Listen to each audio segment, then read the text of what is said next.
সন্ধ্যা তার, কলিকালে তার টানাটানি পড়ে গেছে। আমার কাপড় ছাড়া হয়নি ভালোই তো, তুমি থাকবে রথে আর আমি থাকবো পদাতিক হয়ে। এরকম দ্বন্দ্ব মনোনিয়মে অধর্ম।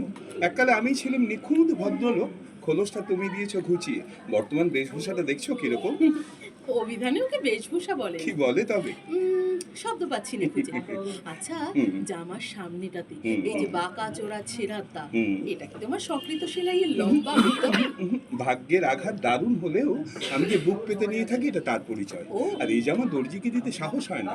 না, তারও তো একটা আত্মসম্মান আছে। তা তুমি আমায় দিলে না ওরে কেন? বাবা, একে নবযুগের সংস্কারের ভার নিয়েছো, তার উপর আবার পুরনো জামার সংস্কার। তা ওটাকে সহ্য করবারই বা এমন কি দরকার ছিল? যে দরকারে ভদ্রলোক তার স্ত্রীকে সহ্য করে, তার অর্থ একটির বেশি নেই বলে। বলো কি বিশ্ব সংসারে তোমার ওই একটি বই আর জামা নেই? আহা, বাড়িয়ে বলা তো অন্যায়, তাই কমিয়ে বললুম। ও। পূর্বাশ্রমে শ্রীযুক্ত অতীন্দ্রমোহনের জামা ছিল বহু সংখ্যক এবং বহুবিধ। এমন সময় দেশে এলো বন্যা। তুমি বক্তৃতায় বললে যে যে অশ্রুপ্লাবিত দুর্দিনে, মনে আছে সেই অশ্রুপ্লাবিত বিশেষণটি, যে বহু নরনারীর লজ্জা রক্ষার মতো কাপড় জুটছে না, এমন সময় আবশ্যকের অতিরিক্ত কাপড় যার আছে লজ্জা তারই। বেশ গুছিয়ে বলেছিলে। তখনও তোমার সম্পর্কে প্রকাশ্যে হাসতে আমার সাহস ছিল না, কিন্তু মনে মনে আমি হেসেছিলাম।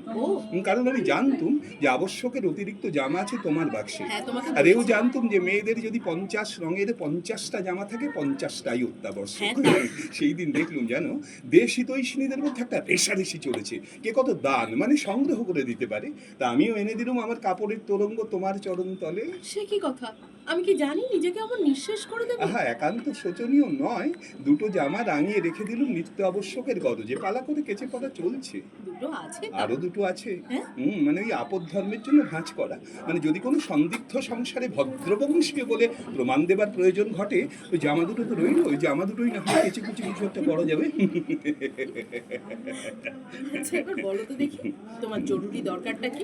জরুরি দরকার যেন সকাল থেকে একটা কবিতার পদ মনে পড়েছে, অথচ কোথায় পড়েছি কিছু